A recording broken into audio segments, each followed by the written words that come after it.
Aprobado na sa Senado sa ikatlo at huling pagbasa sa botong 22-0 ang bagong panukalang batas na Basic Education Voucher Program, ang Senate Bill 1981 o Basic Education Voucher Program Act na iniakda ni Senator Bam Aquino ay naglalayong mabawasan ang siksikan sa mga pampublikong paaralan. Ito ay sa pamamagitan ng pagbibigay ng educational vouchers sa mga kwalipikadong estudyante upang makapag-enroll sa mga accredited private schools.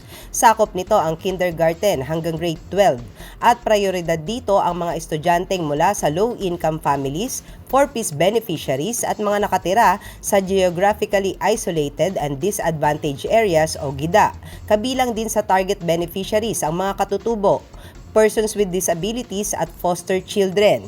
Batay sa datos ng EDCOM2, kulang pa rin ang bansa ng mahigit 165 classrooms, kaya marami pa ring paaralan ang nakararanas ng overcrowding at shifting classes. Ang ating reforma po ngayon ay tutugon sa tatlong pangunahing issue: congestion, access, at pangatlo, pagpapatibay ng sistema laban sa korupsyon. Una po, tugunan ang congestion.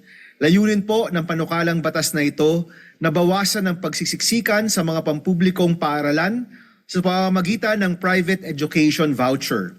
Ito po'y magbibigay daan sa mga mag-aaral na makapag-enroll sa mga pribadong paaralan. Layunin din ng panukala na palakasin ang access sa dekalidad na edukasyon. Pinagsama-sama na po natin ang lahat ng voucher programs ng gobyerno sa ilalim ng batas na ito. Nais natin bigyan ng kalayaan ang mga mag-aaral na nahihirapan sa mga pampublikong paaralan na pumili ng paaralang angkop sa kanilang pangangailangan.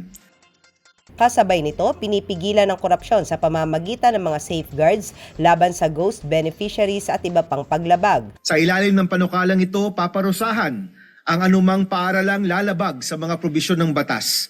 Ang paglabag po ay may kaukulang multa o pagkabilanggo, dahil ang kailangan po ng mga mag-aaral ay edukasyon at hindi korupsyon.